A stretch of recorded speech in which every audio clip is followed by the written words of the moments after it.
मुख्यमंत्री नीतीश कुमार अचानक से सुबह सुबह बख्तियारपुर अपने पैतृक आवास पहुंच गए और मुख्यमंत्री नीतीश कुमार के बख्तियारपुर पहुंचने की खबर अधिकारियों को भी नहीं थी। खबर मिलते ही अधिकारी आनन फानन में बख्तियारपुर पहुंचे।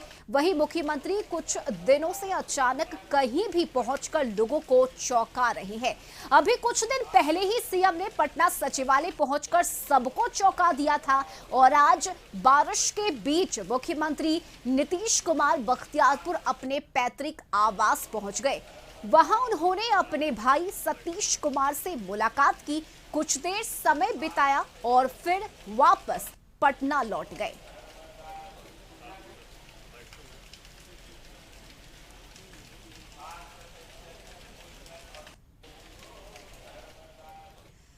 और बख्तियारपुर अपने पैतृक आवास से लौटने के बाद सीएम नीतीश कुमार सीधे जेडीयू कार्यालय पहुंच गए। सीएम नीतीश कुमार पार्टी के राष्ट्रीय अध्यक्ष ललन सिंह के चैम्बर में बैठकर पार्टी नेताओं से बातचीत कर रहे हैं।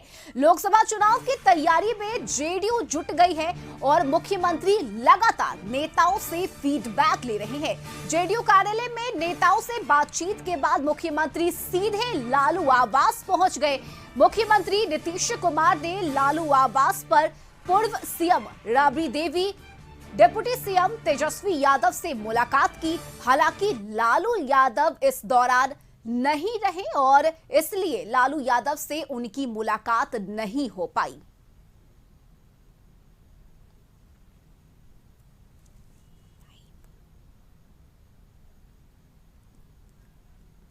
और न्यूज रूम से संपादक अशोक मिश्र इस वक्त हमारे साथ जुड़े हुए हैं। अशोक जी, मुख्यमंत्री लगातार पिछले कुछ दिनों से एक्शन के मोड में नजर आ रहे हैं। कभी वो जेडीयू कार्यालय तो कभी सचिवालय पहुंचकर अधिकारियों से बातचीत कर रहे हैं। लेकिन इस बीच अगर देखा जाए तो लोकसभा चुनाव सामने है और इसकी तैयारी मुख्यमंत्री की तरफ से की जा रही है और ये अचानक से मुलाकात, लालू आवास में जाना, राबड़ी देवी, तेजस्वी यादव से मुलाकात करना, कैसे देख रहे हैं इस मुलाकात को? बिल्कुल, देखिए रश्मि, सबसे बड़ी बात है कि अभी राजधानी पटना ही नहीं समूचे बिहार का के मौसम का तापमान कहिए तो बिल्कुल ठंडा हो चुका है। पिछले 3 दिनों से जो झमाझम बारिश हुई है उस बारिश से लोगों को सिर्फ गर्मी से ही राहत नहीं मिली है बल्कि आम लोगों का जीवन भी खुशहाल की तरह लग रहा है। यानी कि लोगों के चेहरे पर मौसम के बदलाव से खुशी है। झमाझम बारिश ने किसानों के चेहरे पर मुस्कान लाई है तो तपती गर्मी से जो लोग परेशान थे उससे भी निजात मिली है। लेकिन इसके बीच में आज रविवार होने के बावजूद भी बिहार ही नहीं, पटना का राजनीतिक तापमान काफ़ी बढ़ चुका है और मुख्यमंत्री नीतीश कुमार पूरी तरह से एक्शन मोड में देख रहे हैं। यूँ कह लीजिए कि पूरी तरह से चुनावी मूड में देख रहे हैं।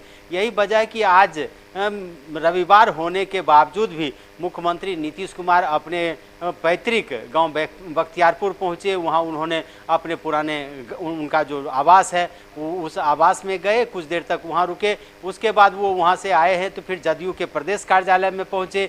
जदयू के प्रदेश कार्यालय में उन्होंने जदयू के राष्ट्रीय अध्यक्ष ललन सिंह जी के चैम्बर में बैठ करके पार्टी नेताओं से फीडबैक लिया और उसके बाद फिर वो पहुंचे हैं राबड़ी देवी के आवास पर 10 सर्कुलर रोड। वहां राबड़ी देवी और तेजस्वी प्रसाद यादव से उनकी मुलाकात हुई। उसके बाद फिर नीतीश अभी पार्टी के नेताओं और कार्यकर्ताओं से मुलाकात करेंगे, सीएम आवास में बैठक करेंगे। कल भी उन्होंने पार्टी के नेताओं और कार्यकर्ताओं से मुलाकात की थी, लेकिन कल भी नीतीश का कार्यक्रम भर दिन काफ़ी व्यस्त रहा। उन्होंने कई योजनाओं का शिलान्यास एवं शुभारंभ किया और एक तरह से कहिए कि नीतीश कुमार पूरी तरह से सक्रिय दिख रहे हैं। जिस तरह से उन्होंने पिछले 1 सप्ताह के अंदर सचिवालयों का दौरा किया, शनिवार और रविवार होने के बावजूद भी वो पूरी तरह से सरकारी कार्यक्रम में व्यस्त रहे और पार्टी के कार्यक्रम में भी व्यस्त रहे। इससे साफ जाहिर है कि पूरी तरह से चुनावी मूड में नीतीश कुमार आ चुके हैं और यही वजह है कि वो सरकार के द्वारा जो निर्णय लिए गए हैं उस निर्णय को किस तरह से जल्द अमली जामा पहनाना है, उस निर्णय को ज़मीन पर उतारना है। इसके लिए वो अधिकारियों को भी एक तरह से कहिए सतर्क कर रहे हैं, उनको दिशा निर्देश दे रहे हैं। तो दूसरी तरफ चुनावी समर में किस तरह से फतह हासिल करनी है, उसके लिए वो पार्टी कार्यकर्ताओं से भी लगातार रूबरू हो रहे हैं, उनसे मिल रहे हैं, उनसे फीडबैक ले रहे हैं और फिर उनको दिशा निर्देश दे रहे हैं। तो बिल्कुल आज अशोक जी, और गृह मंत्री अमित शाह जब झंझारपुर पहुंचे थे तो इस दौरान अपने भाषण में उन्होंने एक लाइन कहा था और वो ये था कि लालू यादव तो एक्टिव है लेकिन नीतीश कुमार एक्टिव नजर नहीं आ रहे हैं। तो क्या माना जाए, नीतीश कुमार अब एक्टिव हो गए हैं पूरी तरह से? ने ये अपना एक्शन दिखाया, ऐसी बात नहीं कही जा सकती है। लेकिन ये भी जरूर कह सकते हैं कि अमित शाह जी ने जिस तरह से झंझारपुर के दौरे पर ये कहा था कि नीतीश कुमार इनएक्टिव हैं, लालू प्रसाद एक्टिव दिख रहे हैं, तो आप यह देख सकते हैं कि नीतीश कुमार कितने एक्टिव हैं, यह साफ तौर पर देखा जा सकता है। और सिर्फ सरकार के स्तर पर ही नहीं, पार्टी के स्तर पर भी वो पूरी तरह से एक्टिव हैं। हालांकि वो पार्टी के किसी बड़े पद पर नहीं हैं, वो एक कार्यकर्ता के रूप में हैं, लेकिन चूंकि सर्वमान्य नेता वो जदयू के हैं और नीतीश से ही जदयू का चेहरा भी दिखता है। तो ऐसी परिस्थिति में नीतीश की यह जिम्मेवारी बनती है कि सबसे पहले उनके ऊपर जो सरकार का दायित्व है, यानी कि सूबे के वो मुखिया हैं, सरकार के मुखिया हैं, तो ऐसी परिस्थिति में राज्य सरकार ने जो विकास की योजनाएं तैयार की हैं, उस योजनाओं को किस तरह से अमली जामा पहनाना है। और 2024 के लोकसभा चुनाव की आचार संहिता लागू होने से पहले नीतीश के कैबिनेट ने जो महत्वपूर्ण फैसले लिए हैं, उस फैसले को अमली जामा पहनाना है। दूसरी बात है कि 2024 के लोकसभा चुनाव में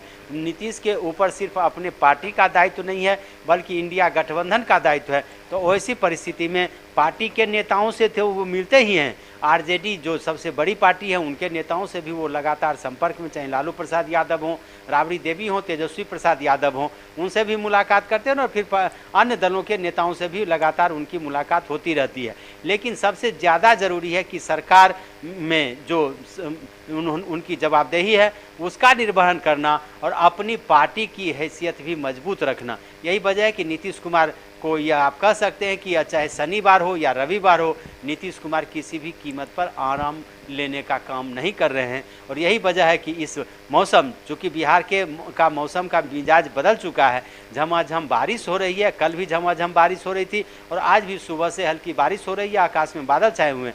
लेकिन इन सब के बीच भी नीतीश कुमार की सक्रियता यही कह जाती है कि वो पूरी तरह से चुनावी बिल्कुल। और आज के दिन की अगर बात करें तो पहले तो ललन सिंह से उनके चैम्बर में मिलना और फिर राबड़ी आवास जाना, तो लग रहा है कि कुछ महत्वपूर्ण ऐसी बातचीत होगी जो ललन सिंह और तेजस्वी यादव और नीतीश कुमार के बीच हुई है आज के दिन। बिल्कुल, देखिए पार्टी नेताओं से और खास करके पार्टी के राष्ट्रीय अध्यक्ष ललन सिंह हो या अन्य बड़े नेता हों, उन लोगों से मुलाकात का मकसद ही यही है कि नीतीश कुमार उनसे फीडबैक ले रहे हैं या कुछ फीडबैक उन्हें दे भी रहे हैं, उन्हें दिशा निर्देश भी दे रहे हैं कि क्या करना है पार्टी का कार्यक्रम तय करने के लिए या फिर चुनावी तैयारी के लिए वो फीडबैक ले रहे होंगे और दिशा निर्देश भी दे रहे हैं। जहाँ तक फिर लालू प्रसाद यादव, राबड़ी देवी या तेजस्वी प्रसाद यादव से मिलने की बात है, तो इसमें आप ये कह सकते हैं कि चूँकि आरजेडी सबसे महत्वपूर्ण घटक है और आरजेडी के सहयोग से ही नीतीश सरकार भी चला रहे हैं और इंडिया गठबंधन में बिहार में आरजेडी और जदयू दो महत्वपूर्ण पार्टी है जो मुख्य पार्टनर है। तो ऐसी परिस्थिति में संगठन के साथ साथ सरकार में भी और सरकार के साथ साथ गठबंधन में भी पूरी तरह से तालमेल हो, तो इसकी कोशिश नीतीश कुमार कर रहे हैं। आज के दिन अपने पैतृक गांव में एकाएक जाना भी नीतीश का यह संकेत है कि गांव से अभी भी उनका लगाव रहा है और अभी भी वो गांव को भूले नहीं हैं। इसलिए व्यस्त कार्यक्रम के बावजूद भी वो लगातार यूं कह सकते हैं कि बीच बीच में गांव जाते रहते हैं और वहां के लोगों से मुलाकात करते रहते हैं। आज की खास बात यह है कि आज रविवार होने के बावजूद भी नीतीश ने विश्राम नहीं लिया और सुबह से लगातार वो सक्रिय हैं। रश्मि, बिल्कुल, बहुत शुक्रिया अशोक जी आपका तमाम जानकारी के लिए। तो आज रविवार का दिन, लेकिन इसके बावजूद मुख्यमंत्री एक्शन के मोड में नजर आ रहे हैं। पहले वो बख्तियारपुर अपने पैतृक गांव पहुंचे, अपने भाई से नीतीश कुमार ने मुलाकात की और वापस आकर सीएम सीधे जेडीयू कार्यालय पहुंचे। ललन सिंह से उनकी मुलाकात हुई और फिर राबड़ी आवास जाकर तेजस्वी यादव और राबड़ी देवी से नीतीश कुमार ने मुलाकात की। तो ये मुलाकात का सिलसिला लगातार जारी है और सीएम नीतीश कुमार एक्शन के मोड में नजर आ रहे हैं।